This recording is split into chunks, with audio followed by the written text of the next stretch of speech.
Hi friends, welcome to Yashoda family home. నేను ఈరోజు రాగి సంగటిని ప్రిపేర్ చేస్తున్నా. ఇది ఏ విధంగా చేయాలో ఈ వీడియోలో చూద్దాం. రాగులు హెల్త్కి కూడా చాలా మంచిది. రాగి సంగటి చికెన్ ఆర్ మటన్ కర్రీతో తింటే చాలా బాగుంటుంది, లేదా ఏదైనా పచ్చడితోనైనా తినవచ్చు. ముందుగా మనము స్టవ్ వెలిగించి ఒక పాత్ర తీసుకొని అందులో 2 కప్స్ వాటర్ పోయాలి. నేను 1 కప్పు రాగి పిండిని తీసుకున్నాను కాబట్టి అందుకే 2 కప్స్ వాటర్ పోస్తున్నాను. ఇందులో కొంచెం సాల్ట్ కూడా వేసుకుంటే బాగుంటుంది. ఈ వాటర్ బాయిల్ అయ్యేలోపు మనం పిండిని ప్రిపేర్ చేసుకుందాం. నేను 1 కప్పు రాగి పిండిని తీసుకుంటున్నాను. అందులో కొంచెం వాటర్ పోసి ఈ విధంగా కలుపుకోవాలి. ఈ విధంగా కలుపుకోవడం వల్ల రాగి సంగటి ఉండలు లేకుండా మంచిగా వస్తుంది.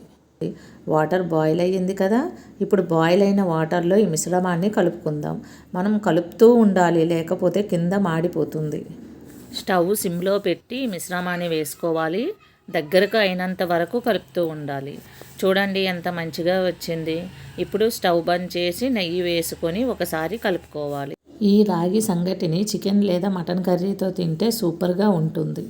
ఈ వీడియో కానీ నచ్చినట్లయితే ప్లీజ్ లైక్ చేయండి, షేర్ చేయండి, సబ్స్క్రైబ్ చేయండి. Thank you.